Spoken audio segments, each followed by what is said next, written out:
Today we're going to talk to another mom who gets it. She has lots of kids, is going to school full time, is taking care of all her family and all her needs, and is living intentionally, holistically well. So I hope this conversation blesses you and helps you apply practical things to your life. So today we're excited to welcome Raven Ogle, a vibrant, holistic nutritionist and mom of five, who's juggling the beautiful chaos of family life. As a self-proclaimed foodie and a future traditional naturopath, she's passionate about helping others find balance, health, and joy through food and lifestyle. But beyond her expertise, Raven has a passion for inspiring people to face their fears head on and step into their power. Whether it's tackling a new challenge or finding courage in the small moments, she's here to share her insights on moving through fear with grace and resilience.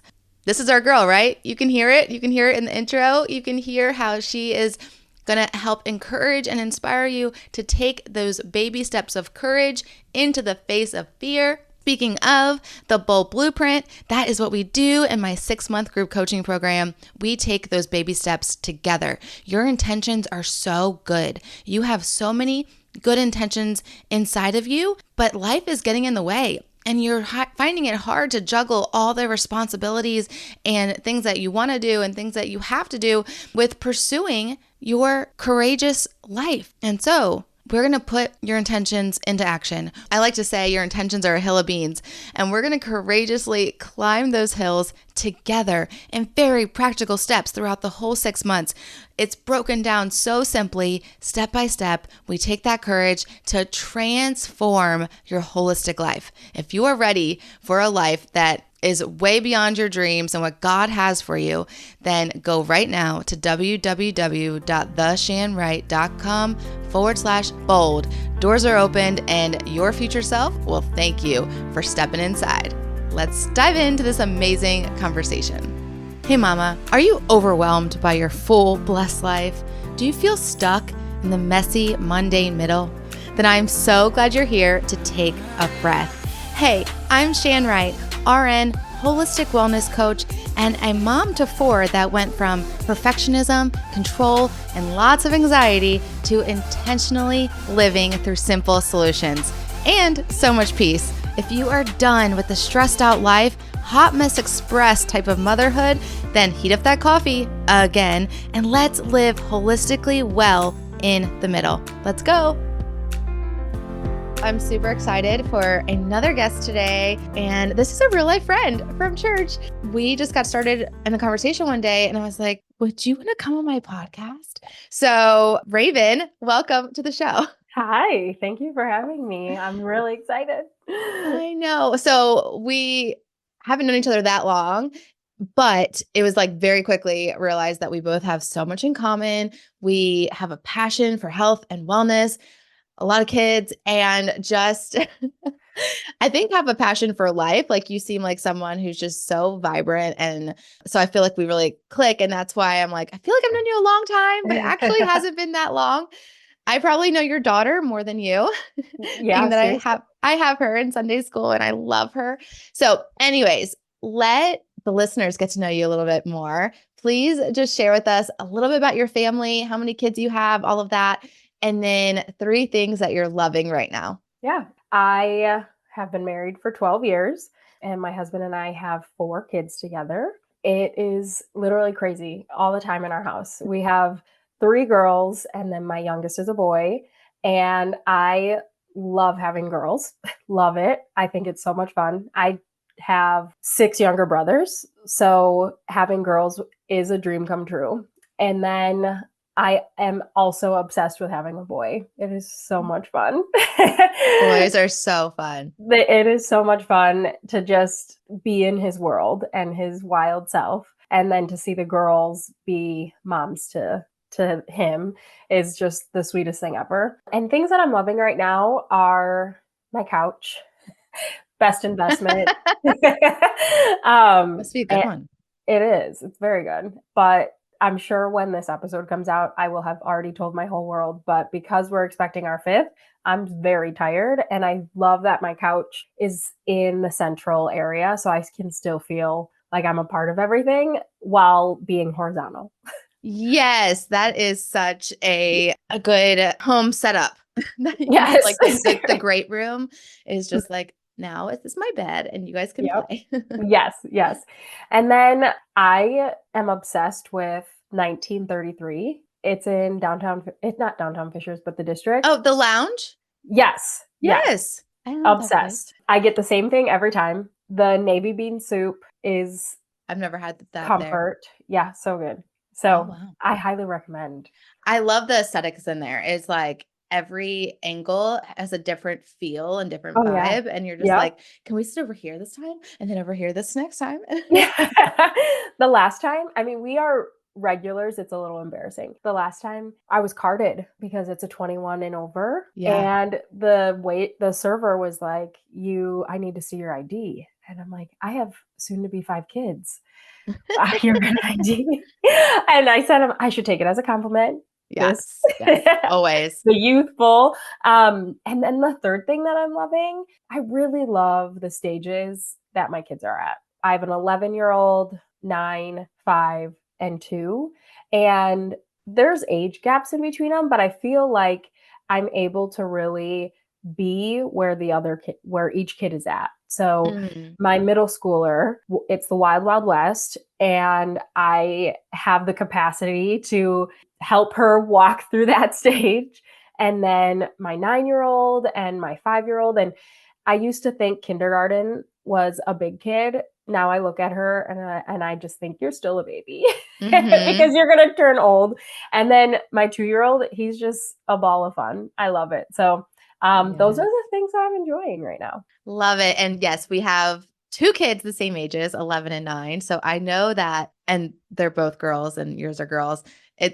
That stage, that tween stage, it's like something new every day. And you're like, oh, we're into that now. Okay. And then it's going to change in an instant. So you're like holding on. And it's like, let's have this conversation right here, right now, because tomorrow it's going to be something new and you're going to think and feel something new. And I Yeah. don't know. It's hard. I think the hardest thing is my 11-year-old somehow can't comprehend that I was once her age and navigated really similar friendship Yeah. scenarios. And it's just, but you don't know what it's like. Yes. Oh, poor little I hearts. know. I know. I despised that age growing up.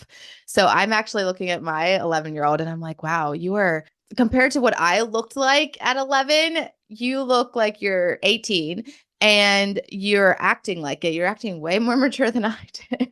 Oh my And goodness. like Yes. just all these things, I'm like, I'm not sure I know how to really parent you here at this stage because I don't know. I feel like I was a baby. And Oh, anyway, we were. It was just such a different time. We something I learned just the other day at my small group, which everyone in the small group are parents, but they have kids at all different ages. And this one couple, they have kids in their 20s. And she gave the advice of ask your kids, especially those that are in, I think, that middle school age and can really give you solid answers. Ask them how you're doing as a parent and really get their thoughts. I mean, it's going to be probably hard truth and hard to hear, but so much better to do it now than to look at them as adults and wish you parented this way or wish that, I don't know, that they thought of you differently. right. And I thought that was like, wow, that's really hard question to ask, but probably really good and something because you can always change. You can change tomorrow. I can say tomorrow I want to I want to be the parent that gives a lot more verbal encouragement and I'm going to praise her for all these things that I see in her and I'm going to start doing that tomorrow or I'm going to start doing Mhm. that today when she gets home from school. Like you can always change and do better, but when Right. we don't know and see how we're parenting, we think we're doing it one way and we're actually doing another, they're perceiving another way. It's like we can just live in this we don't realize Right. and they can help us see. Right. They're our greatest teacher, right? Yeah. And something that I for sure want to do with my kids is, and I try to do even now, when they present an issue because of my behavior, I will just love them and say, Mm-hmm. I am so sorry that Mm-hmm. I did that. I never meant to hurt you. And Mm-hmm. what can I do moving forward that would help fix this? Or how can I change? Mm-hmm. Because I think that's a really great demonstration of humility Yeah. and apologizing and the openness it takes to have a really deep, intimate relationship. And I hope that it works out. and I think and I think it's something that can really help even as they get older Yeah. with our relationship. Yeah. Even when they're moms and they're like, Mom, I didn't really like that you did that or said that to my kid. And I can say, okay, I'm sorry. So, Yes. There's two questions that I was taught as like a married couple to ask my spouse. And we have this marriage journal. And before COVID, we were so good at doing it every week. But then once we got around each other 24/7, it kind of fell off. And I keep trying to bring it back because it's so good. But sometimes I'll just remember the questions and instead of writing them down, we'll be out on date night. And I'm like, oh, yeah. And two of them are, how can I pray for you this week? mm, And what is one thing I can do for you this week? Because and so I was just thinking as you were saying that, like, those are questions we can actually ask our kids because yeah, there's so many things as parents we're like, oh, I know they need me to pray for this. And you do know things about your kids that God's revealed to you that they don't know. And you know things about their identity and the way they're made. And you know so much about them. But there's also things that are on their heart that they haven't verbalized that if you say, hey, babe, what do you need me to pray for you? Mommy wants to pray for you very specifically this week. What is it on your heart that you really want some prayer for? And to ask them and to hear what they say, I bet you we'd be surprised. And then the second question of like, what can I do for you? Like, we do things for them nonstop. Every day we're doing a million things for them, but it might not be the things that they really need. right. It- like the love language, like they might not be receiving it in the way we're feeling like we're doing a million things. And they're like, well, all you did was clean my clothes. Like, that's nothing. I need you to actually have a conversation with me is really, really needed this week. Yeah. You Yeah. know? Yeah, that would be great. I will definitely incorporate that because it's so true. We love them so much and we want them to feel all the love that we have Mhm. for them. And the only way to do that so they can feel it now is to meet them where they're at. So I like Mhm. that. Yeah. And then all those different stages and ages. And even we can even ask our 2-year-old those questions. What can mommy do for you this week? And they might say, play blocks with me. And you're like, okay, great. I can do that. And then that's going to satisfy Oh that yeah. that little love that they need filled up. So I think it'd be fun to meet every kid at every stage. And I don't know. I'm going to incorporate that. That just came to me as we were talking. So I'm like, whoa, okay, God, I'll do that. Okay, so we love to talk about testimonies on this show because I think we all have a story and a story to be shared. Sometimes we don't reflect enough on our own story to really see God's faithfulness and what he's doing in us. And so I would love for you to share with the listeners as much as you want to share, as little as you want to share, as to where you came from as far as Raven, like not the mom, but like Raven, the person and your kingdom identity and what God's doing inside your heart and where you are today, what you're pursuing as far as your dreams and your goals and your passions, and how God orchestrated that all. Yeah, I love this because I am a self-reflector. That is every decision, every feeling I have, I'm always Me too. Me like, too. wait, where is this coming from? It's a And great skill to have. I love it, honestly. I think it's a superpower, not Hmm. Hmm. if I'm being honest. But who is Raven? I feel like I had to answer this question after I had my second Hmm. because as a mom, and I'm sure you know, you just get thrown into it. Because we love it. We are just so look at these little humans. I love them so much. I will do everything and anything for them. And I kind of lost myself. And I was just mom. And things came up after I had my second daughter where I had postpartum depression. She was super colicky. She came out crying, didn't stop for the first 4 months of her life. Yeah, I ended up being really sad about that because I'm like, I can't help you. So after that, I had to really take the time to ask myself, who is Raven? Who am I? what are my likes, what are my dislikes. Mm-hmm. And that kind of brought me back to my childhood and what I used to love as a kid. And so to go back there, my mom was 16 when she had me. To say I had an easy childhood is not something that I would say. Yeah. It was filled with fear and anxiety. My biological father was abusive, so I witnessed a lot of that. Thankfully, God protected us and got us out of that situation. Kind of the opposite of you, my middle school through high school years were like my glory days. I had the best time. It was so much fun. I still have my friends from sixth grade.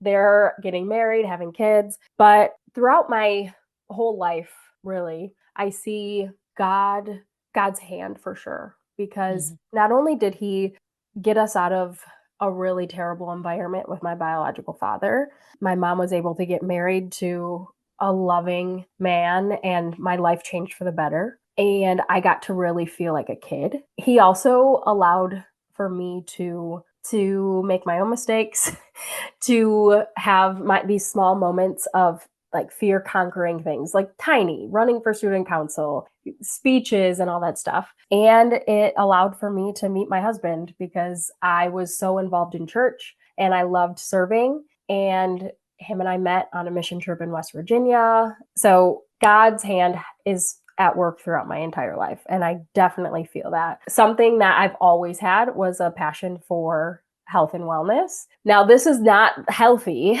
but as a little girl, I remember doing like a Barbie workout video because I thought I needed exercise. And I was 6. And only drinking V8 juice is it was so unhealthy. Oh, I've been there. Don't you worry. I've really always had this desire to be healthy, and a lot of it was for vanity reasons, but I continued that through college. I started off going to school for dietetics, didn't end up finishing, unfortunately. I got married, started my family early, but God didn't stop me there. He didn't stop my interest. So then from there, I started personal training and getting my certification there, just kind of all built on top of each other. Mm-hmm. After I had my third daughter, I was diagnosed with MS. And that was a big stopping moment for me Mm-hmm. because I had to really reevaluate again what brought this on. Not that I caused it, but why is this happening? Something that I realized when I was in the hospital is I only know what I know. So, what I knew back then was that movement was healing.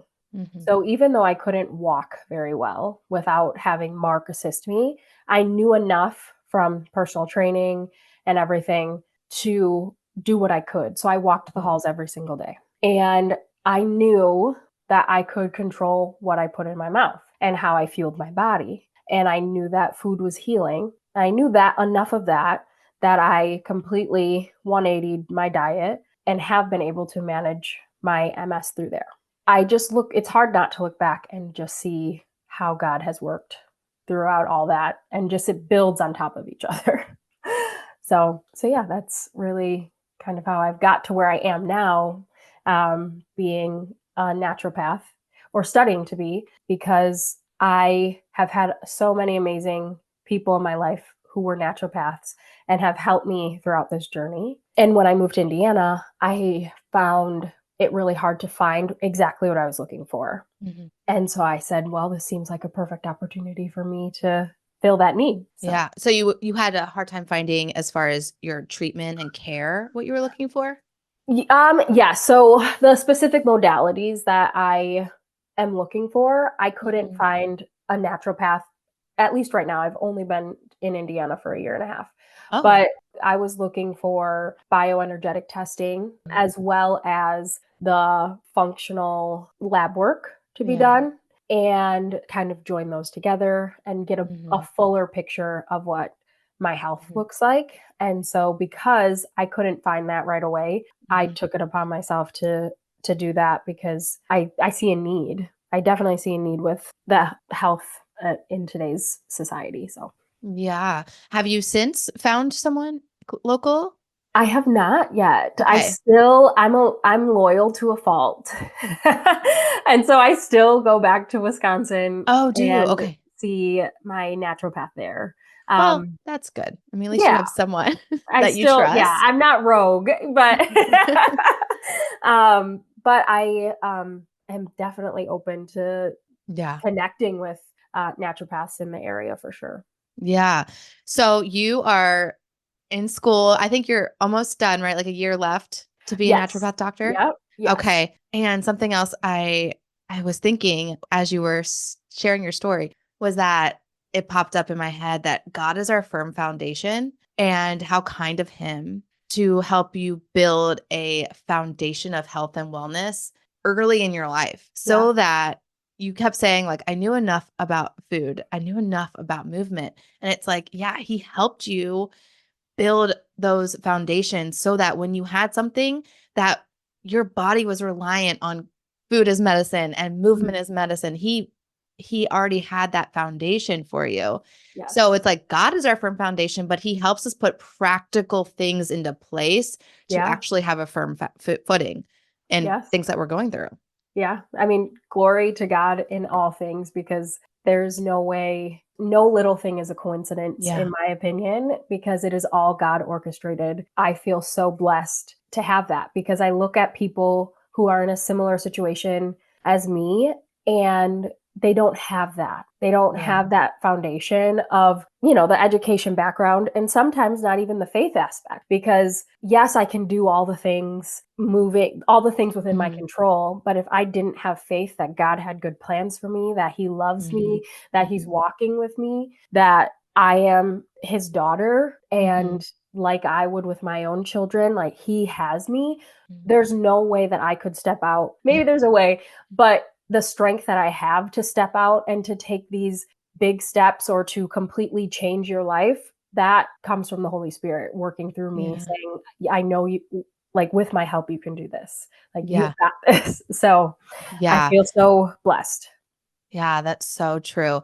Another thing that we have in common is that after my second kid, I too went through like an identity crisis. We had moved states at that time, and I was then looking for a new nursing job. And it was brought to my attention from like someone asking, do you really want to go into nursing right now again? And God brought to my memory that my dream had been to be a stay-at-home mom. And that's the only reason I went into nursing was because it was so flexible and I could put it down at any time. And he was like, this is the time to put it down. And I was like, but who am I without nursing? Who am I? And it literally took an entire year of me asking him, how do I be just a mom? And I don't want to be like, there's more to me than mom. I know that, but how do I find out what it is? And how do I not identify as a nurse? And Mhm. it took like a year and probably then some as he continues to develop this in me that these roles that we play, these jobs that we have, these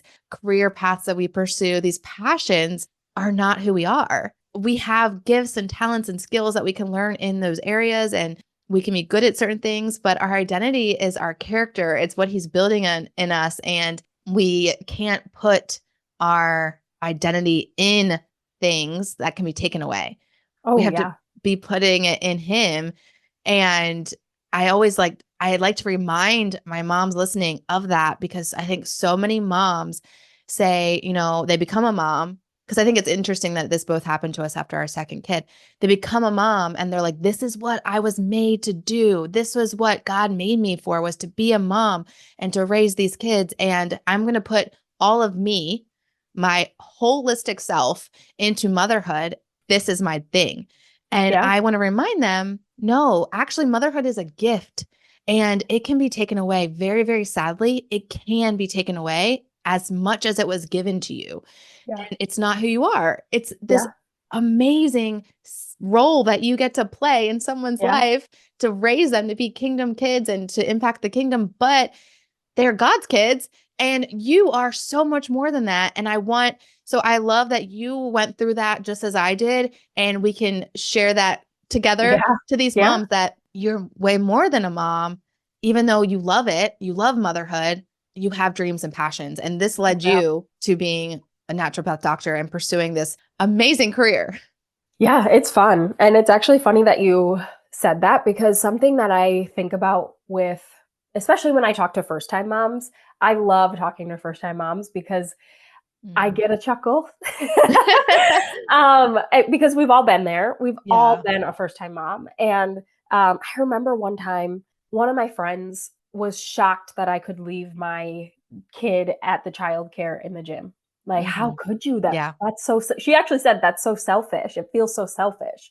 And I said, I actually think the opposite. I Yeah. think the opposite. I think it's actually taking care of myself. And every time Yeah. I talk to moms, not I am not a professional. I'm not a pro.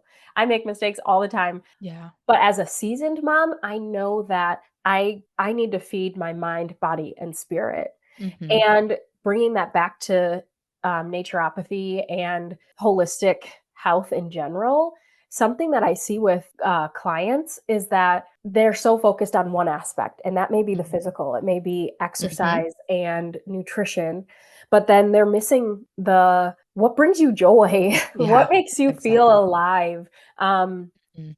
and they're just missing the mind and spirit part sometimes. Mhm. They've got Yes. the body part down, but then I personally believe that true healing happens when you've got this perfect dance between the three of them. Yeah. So it's great how motherhood and health have that same thing. It's about mind, body, spirit, and how are we feeding Mhm. into ourselves so that we can achieve this perfect harmony. So Yes, that is exactly why I started this podcast because I started talking about whole body wellness and I would ask people what that means to them or what's their I would ask moms like what's your challenge with wellness and it would always be, well, I don't have enough time to go to the gym. I don't have enough money to go to the gym. I don't have enough energy to get to the gym. I don't have enough and I'm like, okay, about your physical working out or I'm talking about your whole person. Like we have time to pray. You can be yeah. doing a million different things, and that is taking care of your body.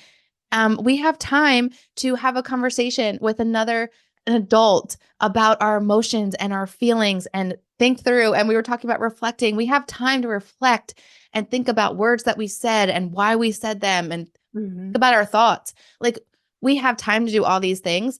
And that's why I wanted to start this podcast and be like, hey guys, you're not a mom and then taking care of yourself is going for a massage and getting your nails done. That's not taking care of you. I want Mhm. you to take care of all of you, and that's Right. going to make you a better mom. So I love that that has led you into this pursuit of holistic health. I think caring for others in that way and helping them see all that. But what has your own health, like you said, you couldn't find a practitioner that, really aligned with what you were looking for, your own health and then also your family's health. How has that really kind of pushed you into this career path and pursuing, schooling, which is hard work as a mom of Yeah. 5. Like that's hard work. Like how are you having so much passion and pursuit of that? Where does that come from? It comes from, honestly, I say this a lot, but it does definitely come from God because I get so lit up when I get to talk about food and mind, body, spirit, and all of that stuff. But for me, it's when I realize that it takes everything. It's not just one thing. So yes, upon my initial diagnosis, I did all the things physical, but it wasn't until I started really digging deeper into and assessing, okay, what could be causing my body to feel unsafe? And then at the same time that I was experiencing all my health issues, my oldest daughter was also experiencing health issues. So she Mm. had, within the course of a year, she went from better than perfect vision to barely being able to see out of her left eye. And then she woke up one day, couldn't walk. And then she also after that continued to have some more health things. We were able to, again, with the help of a naturopath, and we eliminated some things from the allopathic medicine side. We were able to really figure out things about her.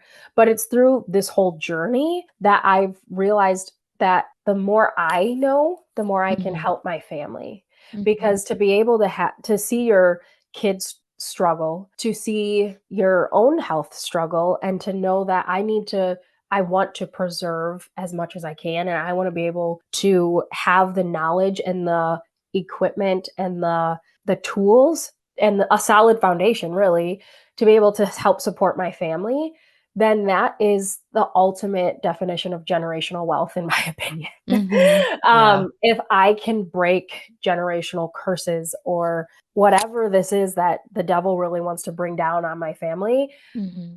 just by helping support myself and my kids, I would do it all over again and every single day. And it's something that I have found so much excitement and joy in and studying. It's been honestly the best 10 years of learning each different system and each different part of the body. So it's been Mm-hmm. fun. Learning and applying. And I love that answer.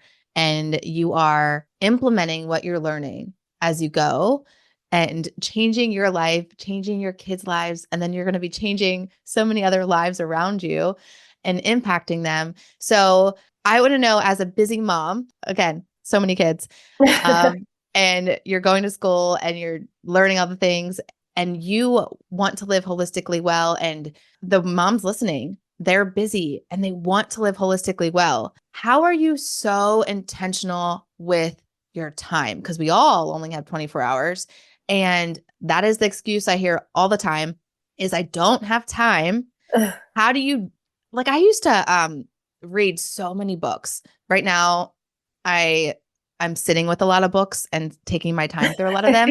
Yeah. But I used to read so many books and I would always get that question. And this was when I had like 4 littles. Uh-huh. How do you have the time? And I'm like, um, I just make the time. Like I Yeah. literally set a timer for 10 minutes and say, I'm going to read for 10 minutes because I know it's good for me. It's good for my mind, all the things.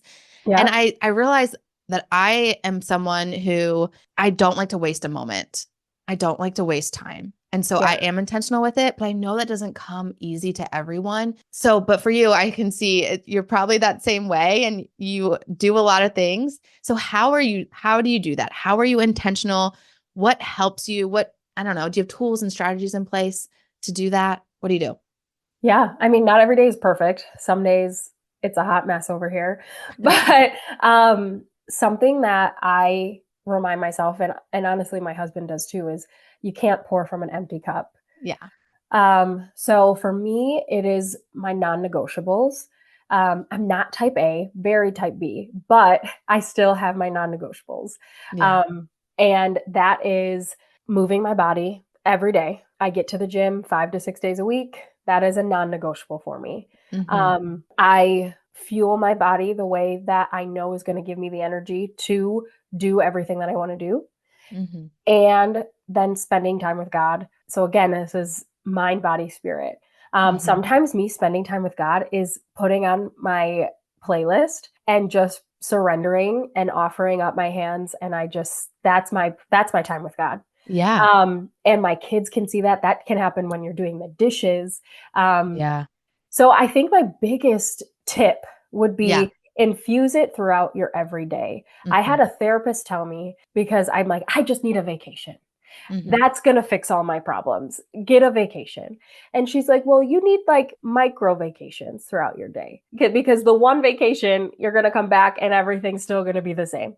Yeah. Um, and after she said that, I was like, oh, yeah. So what does that look like? And so it's just little sprinkles throughout the day of things that fuel me, things that make me feel better, Mm-hmm. things that fill my cup. So then I can give that to my kids. I can offer that to my husband. I can put that into my schoolwork. So just hitting the recharge button just a few times a day, sometimes Yeah. more. I may need it more some days than others. Yeah. It sounds like those non-negotiables are like habits, daily Yes. habits that Yeah. you've built in. And it's like when a habit is something that's natural. It's Mm-hmm. nothing that you have to remember or work to or even put it on the calendar. Be like, oh yeah, I forgot about that. It's natural to you to be like, I'm washing dishes. I'm putting on worship right now and we're having Mm-hmm. a moment with God because I'm doing dishes. I can do a Yeah. lot. I can do something else while I'm doing this. Yeah. My kids are playing, they're coloring, they're doing something, they're busy, they're fueling themselves, and then I can have this time. That's what I mean about like not wasting time. I know some people, I saw this video once, this just popped in my head, of like someone teaching you how you can scroll TikTok while doing the dishes, like you can put your phone on some kind of auto thing and it Oh, like, so you don't have to swipe because your hands are all messy. You can just literally, it'll go through for you. And I was like, oh, no, I don't want to know how to do that. Like, no, there's other better things. And so that's what I mean by being intentional. It's like, don't just let it scroll away. Like, to take the moment. If you're doing something mindless, use your mind for something good. yeah. Use your heart to spend that time with God. If you're folding the laundry, like put on worship, put on a good podcast, do something. And so I love that you have these habits. They are habits for you. You do not think, okay, when am I going to spend time with God today? You just infuse it throughout your day, and Mhm. that fuels your mind, body, spirit. So Yeah. I love that. Yeah, it is something that definitely works for me, and it takes the pressure away Yeah. from having to have a strict. Now some people, I get it. I would love to be this is in my schedule, this is how it has to be. But for me it's freeing knowing that this is a all day Mm-hmm. process. So, Yeah. I wanted to bring up something real quick. Being that we're talking about being intentional with your time, we just went through 21 days of prayer at church and I saw you there. And I know how it works for me because me and my husband trade off 21 days of prayer. And like I go 3 mornings of the week and then he goes the other 3. Then the other one's taking care of the kids. But I asked you, I was like, oh, your husband taking care? And you were like, no. And I was like, well, how did you do it? Like you came up with the solution. So what did you do? so we ended Emerson, my oldest, my 11-year-old, is very responsible. So, and we live 2 minutes down the street from church. That's Yeah. another thing. But I just had her lay in the same room as my 2-year-old, and just in case he would wake up. And if he did, she would bring Yeah. him downstairs, turn on the TV. That didn't bother me. And before I left, I would wake up my 9-year-old. She is so type A. So she would be in charge of getting herself ready and waking up Indy, my 5-year-old, so they could get ready for school. So I loved 21 Days of Prayer because of how my family just jumped on board. Yeah. I'm so proud of my kids for doing what they did. When I first brought it up to them that I wanted to do this, I said, this is something, would you guys be okay with this? I proposed it as a question and they all said no, absolutely not. And then I rephrased it and I said, well, this is something that I actually really want to do. So how can we make this work? Yeah. and and they just really stepped up. And so I'm really proud of them. And again, it's about my intention. I said, this is Yeah. how I'm going to get closer to God. And this is Mhm. very important to me. And we're a team as a our family Mhm. is a team. We support each other. I love that because there's so many moms that I would think, or I even know would be like, oh, I can't go to 21 days of prayer because I have little kids. Yeah, that's true. Some certain ages, and you can't leave them. But even like, I just know some of it is because they didn't really have that desire enough to be like, I need to make this work. Like you Yeah. said, kids, we're going to make this work. And I know you. I know you're really responsible. I know you can get up and get ready for school. Like that takes you being the parent and saying, hey guys, this is what we're going to do because I know this is going to fill my cup to the brim. So then I can pour out for you. 21 days of prayer. I mean, that time with God, who knows what God's going to do with that time? Like that could be like 10 years down the road, a miracle in the making that Yeah. because you took the intentional time to say, I'm going to do this and it's not going to be easy. We all have to wake up really early and make it happen, but you did it. And I am just so proud when I saw you there. I was like, oh, makes me so happy. Oh, I love that. We brought the kids on Saturday, or Yeah. I brought the kids on Saturdays. It was a hot mess, not gonna lie. The 3 Saturdays, I was questioning whether I really actually wanted to bring them Yeah. because, kids are kids. It's hard for them to stand still. It's hard for them not to talk. But I still did it because I knew that, first of all, God doesn't care. He is Hmm. happy to have them there. And two, I wanted them to see what it was like and Hmm. the power of prayer. And I would encourage the two older ones to go and I said, you just pray for 10 post-its Hmm. and just pray over it. And then you can come back and sit down. I didn't want to force them too much to say you need to pray the whole time, but I gave them a goal and then they would come back. And most of that time, some of that time, I would go off after they would return to do the prayer. But after the stress, I enjoyed having them there because Yeah. I just thought it was such a powerful moment for them and to show them that this is what God wants us to do. He wants us to have a relationship with him. He wants us to pursue him, even though it may not fit in our schedule and it may not even look pretty. But when you have this deep love for God, you'll do anything to make sure that you get to deepen that relationship and to get closer. So it was fun. Yeah, I love that. Okay, well, we could talk to you forever, so but we've got to go. Yeah. So I would love for you just to share with the listeners how they can get in touch with you and how they can maybe chat more with you and all of that. Yeah. So my health page on Instagram is called resiliently.well. There's a whole backstory to that, but again, for the sake of time. So resiliently.well is where you can find me for all the health stuff. And that's about it. Stay tuned Okay. for more, hopefully. Yes. And if more comes up, meanwhile, I'll put it in the show notes, but you can also Yeah. find that link in the show notes and where you can get in touch with Raven and just tell her thank you for being on the show. And yeah, it was so fun. Thanks for being here and all the encouragement you spoke into our moms. Yeah. Thank you. I thank you so much. Hey, Wellness Warrior. I pray that blessed you. And if so, it would bless me big if you would write a 5-star review and subscribe on Apple Podcasts. Not only would this make me super happy, but it will allow for others to find this show too. Also, I love to chat over on Instagram, so make sure to take a screenshot, share to your Instagram stories, and tag me at the Shan Wright so I can see it and we can keep chatting and bring other moms to chat with us. Until we get to chat again, mama friend, may the Lord's face shine upon you and give you peace.